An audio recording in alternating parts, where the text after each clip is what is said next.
Hi hello എല്ലാവർക്കും നമസ്കാരം. പുതിയൊരു വീഡിയോയിലേക്ക് എല്ലാവർക്കും സ്വാഗതം. നിങ്ങൾ റീസെന്റ് ആയിട്ടുള്ള വാർത്തകൾ ഒക്കെ ശ്രദ്ധിക്കുന്ന ഒരാളാണെങ്കിൽ നിങ്ങൾ ഉറപ്പായിട്ട് കണ്ടിട്ടുണ്ടായിരിക്കും ചോറ്റാനിക്കരയിൽ 16 വയസ്സുള്ള ഒരു പെൺകുട്ടി ആത്മഹത്യ ചെയ്തതായിട്ട്. പാറക്കുളത്തിൽ ചാടിയാണ് ആത്മഹത്യ ചെയ്തിരിക്കുന്നത്. ഇതിന് റീസൺ ആയിട്ട് പറയുന്നത് ഈ കുട്ടി ഒരു കൊറിയൻ യുവാവുമായിട്ട് പ്രണയത്തിലായിരുന്നു എന്നും ഇൻസ്റ്റാഗ്രാം വഴിയുള്ള ബന്ധമാണ് കേട്ടോ. ഇൻസ്റ്റാഗ്രാം വഴി ഉള്ള ബന്ധമാണ്. അങ്ങനെ ഈ യുവാവുമായിട്ട് പ്രണയത്തിലാവുകയും തുടർന്ന് എത്ര നാളത്തെ ബന്ധമാണെന്ന് നമുക്കറിയത്തില്ല. അതിനുശേഷം ഈ യുവാവ് ആക്സിഡന്റിൽ മരണപ്പെട്ടു എന്ന് ആ യുവാവിന്റെ സുഹൃത്തിന്റെ സന്ദേശത്തിനെ തുടർന്ന് ഒരാഴ്ചക്കാലമായിട്ട് ഈ പെൺകുട്ടി അതീവ ദുഃഖിതയായിരുന്നു എന്നും അതിനുശേഷമാണ് ഈ കുട്ടി ഈ ഒരു ആത്മഹത്യ ചെയ്തതെന്നുമാണ് നമുക്ക് മനസ്സിലാക്കാൻ സാധിക്കുന്നത് ഈ വാർത്തകളിൽ നിന്ന്. ഇതിനെ സംബന്ധിച്ച് എനിക്ക് കുറച്ച് കാര്യങ്ങൾ നിങ്ങളുമായിട്ട് സംസാരിക്കാൻ വേണ്ടി ഉണ്ട്. പ്രധാനമായിട്ടും എനിക്ക് പറയാനുള്ളത് എന്താന്ന് വെച്ച് കഴിഞ്ഞാല്, ഈ കൊറിയൻ യുവാവാന്നും പറഞ്ഞ് ഈ പരിചയപ്പെട്ട ആൾ ശരിക്കും കൊറിയക്കാരനാണോ എന്ന് നമുക്കറിയത്തില്ല. ഓക്കെ, നമുക്കറിയത്തില്ല അതിനെക്കുറിച്ച്. ഇപ്പം ഒരു 90s ഒക്കെ ഉള്ള ആൾക്കാരാണെങ്കിൽ എനിക്കിപ്പം ബേസിക്കലി എനിക്ക് ആപ്പടെ കൊറിയൻ ഇതിൽ എനിക്ക് അറിയാവുന്ന വെച്ച് കഴിഞ്ഞാൽ ഈ കിങ് ജോങ് എന്ന് പറഞ്ഞ ആ ഒരു ഏകാധിപതി ഉണ്ടല്ലോ, കിങ് ജോങ് എന്ന് പറഞ്ഞ, എനിക്ക് അയാളെ മാത്രമേ അറിയത്തുള്ളൂ. ഓക്കെ, അത് അയാളെ എനിക്ക് അയാളെ വ്യക്തിപരമായിട്ട് അറിയാന്നല്ല ഞാൻ പറഞ്ഞത്. ഇതുപോലെ തന്നെ നമ്മൾ സഫാരി ചാനലിലൊക്കെയാണ് ഞാൻ കൂടുതലും അയാളെ കുറിച്ചുള്ള വിവരണങ്ങളൊക്കെ കേട്ടിട്ടുണ്ട്. പിന്നെ ചില സ്ഥലങ്ങളിലൊക്കെ വായിച്ചിട്ടുമുണ്ട്. നമുക്ക് ആകപ്പാടെ പരിചയം അവരൊക്കെയുള്ളൂ. പിന്നെ നമുക്ക് റീസെന്റ് ഇപ്പോഴത്തെ കുറച്ച് ആൾക്കാരെ കുറിച്ച് സംസാരിക്കുന്നതിലും ഇടപെടുന്നതിലും എനിക്ക് മനസ്സിലായത് ഈ കൊറിയൻ ആൾക്കാരുടെ ഒരു ഇൻഫ്ലുവൻസ് നല്ലപോലെ വരുന്നുണ്ട്. ഒരുപാട് പേര് കൊറിയൻ ഡ്രാമകൾ കണ്ടിന്യൂസ് ആയിട്ട് കാണുന്നതൊക്കെ ഞാൻ ശ്രദ്ധിച്ചിട്ടുണ്ട്. കൊറിയൻ ഭാഷ സംസാരിക്കുക, അവർക്ക് കൊറിയൻ പാട്ടുകൾ അറിയാം. അങ്ങനെയുള്ളവരൊക്കെയാണ് ഞാനിപ്പോൾ റീസെന്റ് കുറച്ച് കുട്ടികളെ കണ്ടിട്ടുണ്ട്. ഓക്കെ, അതൊക്കെ നല്ല കാര്യമാണ്. നമ്മൾ എന്തൊരു കാര്യം എടുക്കുമ്പോഴും അതിന്റെ നല്ലതെടുത്തിട്ട് അതിന്റെ ചീത്ത കാര്യം കളയുക എന്നുള്ളതാ.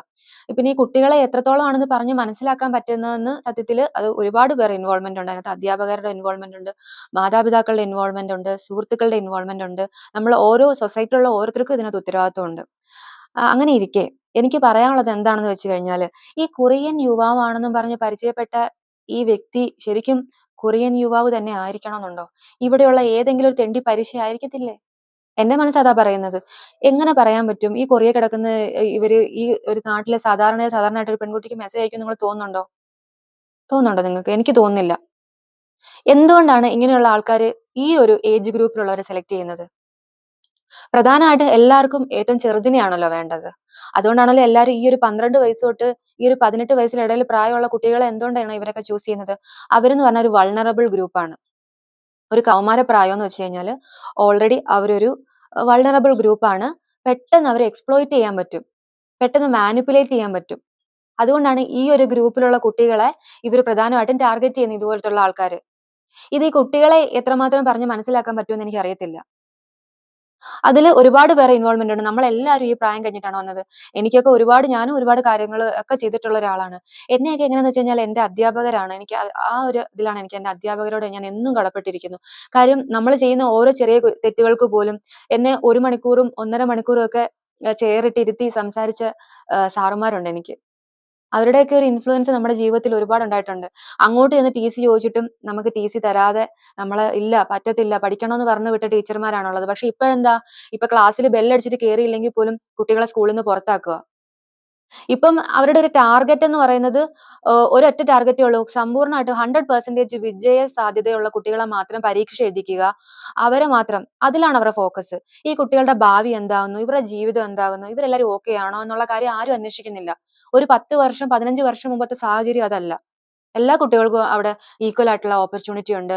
ഈക്വൽ ആയിട്ടുള്ള ഇൻവോൾവ്മെന്റ് ഉണ്ട്. അവർക്ക് എന്ത് പ്രശ്നം വന്നാലും മാതാപിതാക്കൾക്ക് വന്ന് സംസാരിക്കാം. അതുപോലെ തന്നെ ഈ കുട്ടികൾക്ക് ചെന്ന് സാറുമാര് സംസാരിക്കും. ഇപ്പൊ അങ്ങനെയല്ല. ഇപ്പൊ ഒരുപാട് മാറി.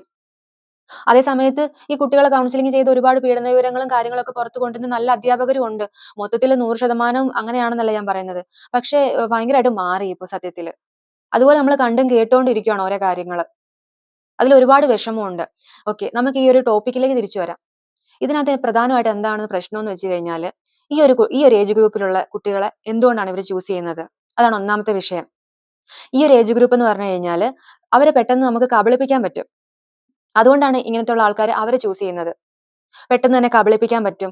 എന്നിട്ട് എന്തിനാണെന്ന് എനിക്ക് മനസ്സിലാവുന്നില്ല. ഈ കുഞ്ഞുങ്ങളൊന്നും ഒരു ജീവിതം എന്താണെന്ന് അവർ അറിഞ്ഞിട്ടില്ല. അവർക്ക് ഒന്നും അറിഞ്ഞുകൂടാ അവർക്ക്. അവരെയൊക്കെ ഒരു മരണത്തിലോട്ട് തള്ളി വിടുവാണ്. എന്നിട്ട് ഇവരൊക്കെ സുഖമായിട്ട് ജീവിക്കുകയാണ്. കുട്ടികളും ഇത് മനസ്സിലാക്കുന്നില്ല. എനിക്ക് കുട്ടികളുടെ അടുത്താണ് സംസാരിക്കാനുള്ളത്. നിങ്ങൾ ഒരിക്കലും വിചാരിക്കരുത് നിങ്ങളുടെ സൗന്ദര്യം കണ്ടിട്ടോ അല്ലെങ്കിൽ നിങ്ങളുടെ എന്താ നിങ്ങൾക്കുള്ള ടാലന്റ് കണ്ടിട്ടോ ഒന്നുമല്ല ഇവര് നിങ്ങളുടെ അടുത്ത് വരുന്നത്. നിങ്ങൾ ദുരുപയോഗം ചെയ്യാൻ വേണ്ടിയാ. നിങ്ങളുടെ മൈൻഡ് മാറ്റാൻ വേണ്ടിയാണ് നിങ്ങളുടെ അടുത്ത് അവർ വരുന്നത്. ഇതുപോലുള്ള ആരാണെങ്കിലും ഒരുപാട് പേരുണ്ട് ഈ ഒരു പ്രായത്തിലുള്ള ഈ ഒരു ഏജ് ഗ്രൂപ്പിലുള്ള ഈ ഒരു ടീനേജ് പിള്ളാരെ മാത്രം വലയ്ക്കാൻ വേണ്ടി നടക്കുന്ന ഒരുപാട് പേരുണ്ട്. നിങ്ങൾ വിചാരിക്കുന്ന പോലൊന്നും അല്ല ലോകം എന്ന് പറയുന്നത്. ഞാൻ ഒരു എക്സാമ്പിൾ പറയാം. ഇപ്പൊ നമ്മൾ എന്തിനാ ഒരാളെ സ്നേഹിക്കുന്നത്? അവരെ വിവാഹം കഴിക്കാൻ വേണ്ടി ആയിരിക്കുമല്ലോ. ഇപ്പൊ 16 വയസ്സാണെങ്കിലും 15 വയസ്സാണെങ്കിലും ഓക്കെ. ആ ഒരു പ്രായത്തിൽ നമ്മൾ വിചാരിക്കുന്നത് നമുക്ക് ഇത്ര വർഷം സ്നേഹിച്ചിട്ട് ഇന്ന പ്രായത്തിൽ കല്യാണം കഴിക്കാന്ന് വെച്ചായിരിക്കും നമ്മൾ അവരെ സ്നേഹിക്കുന്നത്. ഇത് ബേസിക്കലി ഇതിന്റെ ഒരു പ്രാക്ടിക്കൽ വശം ഞാൻ നിങ്ങൾക്ക് പറഞ്ഞുതരാം. നിങ്ങൾ അങ്ങനെ ഒരാളെ സ്നേഹിക്കുന്നുണ്ടെങ്കിൽ യഥാർത്ഥത്തിൽ ഇപ്പൊ ഒരു കൊറിയക്കാരനാണെന്ന് ഇരിക്കട്ടെ. അവന് നമ്മുടെ നാട്ടിലെ ഒരുത്തനല്ല, ഒരു കൊറിയക്കാരനാണെന്ന് തന്നെ ഇരിക്കട്ടെ. നമ്മൾ അങ്ങനെ ഒരാളെ സ്നേഹിച്ചു കഴിഞ്ഞാൽ അതിന്റെ ഒരു പ്രാക്ടിക്കൽ വശം കൂടെ നിങ്ങൾ മനസ്സിലാക്കണം. ഒന്നാമത്തെ കാര്യം വെച്ചാൽ നമ്മൾ ഒരു ജില്ല വിട്ടിട്ട് നമ്മൾ മറ്റൊരു ജില്ലയിൽ പോകുമ്പോൾ തന്നെ അവിടുത്തെ ഫുൾ കൾച്ചർ, ഫുഡ്, ബിഹേവിയർ എല്ലാം വ്യത്യാസമാണ്. ഇപ്പൊ ഞാൻ കോട്ടയത്ത് നിന്ന് കൊല്ലത്ത് പോയ ഒരാളാ. അപ്പൊ ഈ കൊല്ലത്ത് ചെന്ന് കഴിഞ്ഞപ്പം അവിടെ വെക്കുന്ന ചോറും കറിയും അവരുടെ സംസാര രീതി, ഒരുപാട് സ്ലാങ് വ്യത്യാസമുണ്ട്, അവിടുത്തെ അറ്റ്മോസ്ഫിയർ വ്യത്യാസമുണ്ട്, എല്ലാം ചേഞ്ച് ആവുന്നുണ്ട്. അപ്പൊ നിങ്ങൾ ഈ കേരളം പോലെ സ്ഥലത്ത് നിങ്ങൾ കൊറിയ പോലെ സ്ഥലത്തെ കുറിച്ച് നിങ്ങൾ ചിന്തിച്ചു നോക്കിയേ. നമുക്ക് സ്നേഹവും പ്രേമവും ഒക്കെ വരുമ്പോഴത്തേനും നമ്മൾ മൊത്തത്തിൽ അങ്ങ് അന്ധരായി പോവാണ്. അപ്പൊ നമ്മൾ വിചാരിക്കും ഇതൊന്നും എനിക്ക് പ്രശ്നമല്ല, എനിക്ക് അത് മാത്രം മതി എന്ന് വിചാരിക്കും. പക്ഷെ നമുക്ക് 10 ദിവസം മാക്സിമം 1 മാസത്തിൽ കൂടുതൽ നമുക്ക് ഇവിടെ ഒന്നും പിടിച്ചു നിൽക്കാൻ പറ്റത്തില്ല. അപ്പൊ നമ്മുടെ മനസ്സ് വീണ്ടും നമുക്ക് തിരിച്ചു വരണം എന്നുള്ള മനസ്സ് വരും. അപ്പൊ നമുക്ക് ഇതിനകത്തൊന്നും പുറത്തോട്ട് വരാൻ പറ്റത്തില്ല. നമ്മളൊരു ഒരു സ്റ്റേറ്റ് വിട്ട് ഇപ്പം നമുക്ക് വേണമെങ്കിൽ പറയാം ഒരു യൂട്യൂബിലൊക്കെ ഫേമസ് ആയിട്ടുള്ള ഒരു കപ്പിൾ ഉണ്ടല്ലോ. ഈ കൊറിയൻ ദമ്പതികൾ ഉണ്ടല്ലോ. 2, 3 പേരുണ്ടെന്ന് എനിക്ക് തോന്നുന്നു. അവരെയൊക്കെ നല്ല വശം മാത്രമേ നിങ്ങൾ കണ്ടിട്ടുള്ളൂ. അവരെല്ലാം ശരിക്കുള്ള ജീവിതത്തിൽ 100% ഹാപ്പി ആയിട്ടാ ജീവിക്കുന്നത് നിങ്ങൾ കണ്ടിട്ടുണ്ടോ? അത് ആരെങ്കിലും ഷൂട്ട് ചെയ്ത് കാണിക്കുമെന്ന് നിങ്ങൾക്ക് തോന്നുന്നുണ്ടോ? അവർ തമ്മിലുള്ള പ്രശ്നങ്ങള്. അത് നിങ്ങൾ വിചാരിക്കും ഇത്ര നിസ്സാര ഒരു ഫുഡ് ഇത്ര ഒരു വലിയ കാര്യമാണോ? അത് വലിയൊരു കാര്യമാണ്.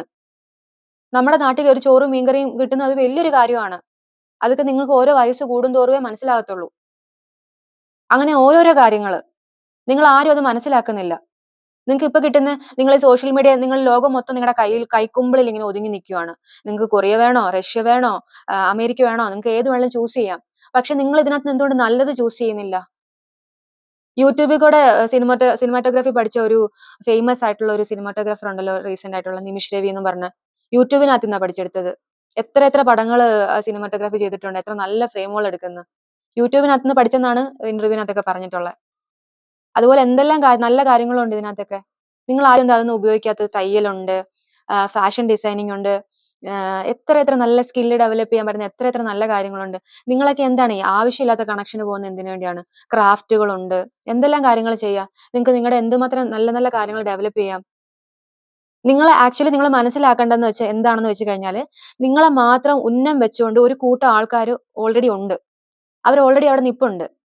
ഈ ഒരു എങ്ങനെയാണ് നിങ്ങൾക്ക് ഈ ഒരു കൊറിയൻ ഇതിനോട് താല്പര്യമുണ്ട്, കൊറിയൻ ബാൻഡിനോട് താല്പര്യം ഉണ്ടെന്ന് ഇവർ മനസ്സിലാക്കുന്നത്? നിങ്ങൾ സോഷ്യൽ മീഡിയയിൽ പോസ്റ്റ് ചെയ്യുന്ന ചില പോസ്റ്റുകൾ, ചില ഫോട്ടോകൾ, അതിനകത്ത് ഇവർ മനസ്സിലാക്കി എടുക്കുകയാണ് നിങ്ങളുടെ താല്പര്യങ്ങൾ. ഇപ്പൊ അത്യാവശ്യം നിങ്ങളുടെ ഒരു ഫോട്ടോ കാണുമ്പോഴത്തേനും അറിയായിരിക്കുമല്ലോ നിങ്ങൾ ഏതൊരു ഏജ് ഗ്രൂപ്പിലുള്ളവരായിരിക്കുമെന്ന്. അങ്ങനെയുള്ളവരെ മാത്രം ഉന്നം വെച്ചുകൊണ്ടിരിക്കുന്ന കാര്യം. നിങ്ങൾ പുതിയ സാധനമാണ്. എല്ലാവർക്കും പുതിയതാണ് വേണ്ടത്. മനസ്സിലായി? അപ്പൊ നമ്മൾ ഓരോ സാധാരണക്കാരും മനസ്സിലാക്കണം, നമ്മൾ എത്രമാത്രം ഒരു തുറന്ന പുസ്തകം പോലെയാണ് നമ്മൾ അത്ര സൂക്ഷിച്ച് ജീവിക്കണം. സൂക്ഷിച്ച് ജീവിക്കണം എന്ന് പറഞ്ഞു കഴിഞ്ഞാൽ നിങ്ങൾ നിങ്ങളുടെ ചിറകൊതുക്കി നിങ്ങൾ അടക്കം ഒതുക്കമുള്ള കുട്ടികളായിട്ട് ജീവിച്ചിരിക്കണം എന്നല്ല ഞാൻ പറയുന്നത്. പക്ഷെ നിങ്ങൾ ഇതുപോലത്തെ ചതിക്കുഴികൾ നിങ്ങൾ മനസ്സിലാക്കണം. ഓരോ മാതാപിതാക്കളും കുട്ടികൾക്ക് പറഞ്ഞു കൊടുക്കണം. എനിക്കും ഒരു പെൺകുട്ടിയാണ് ഉള്ളത്, അവൾക്കും കൂടെ വേണ്ടിയാണ് ഞാൻ സംസാരിക്കുന്നത്. അതുപോലെ ഇത് ചെയ്യാൻ നടക്കുന്ന ഒരു കാര്യം മനസ്സിലാക്കണം. നിങ്ങൾ ഈ ദ്രോഹിച്ചുകൊണ്ടിരിക്കുന്ന ഒരു തലമുറയെ നിങ്ങൾ ഇല്ലായ്മ ചെയ്തുകൊണ്ടിരിക്കുകയാണ്. നിങ്ങൾ അങ്ങനെ ചെയ്യരുത്. നിങ്ങൾക്ക് വേറെ എന്തെല്ലാം കാര്യങ്ങളുണ്ട് ചെയ്യാൻ. എന്തിനാണ് ഇങ്ങനെ സൈക്കോപാത്തുകളായിട്ട് മാറുന്നത്? എന്തിനാണ് ഇങ്ങനെ ക്രിമിനലായിട്ട് മാറുന്നത്? നിങ്ങളൊക്കെ എന്തിനാണ് പാവം പിടിച്ച് കുഞ്ഞുങ്ങളെ കൊല്ലുന്നത്? ഒരുപാട് വിഷമമുണ്ട് ഇതൊക്കെ കേൾക്കുമ്പോൾ. ഇനിയുള്ള തലമുറയെങ്കിലും, ഇനി മുന്നോട്ട് വരുന്ന ആളുകളെങ്കിലും ഇതിന്റെയൊക്കെ ചതിക്കുഴികൾ മനസ്സിലാക്കി നല്ല രീതിയിൽ ജീവിക്കാൻ പറ്റട്ടെ. Thank you for watching.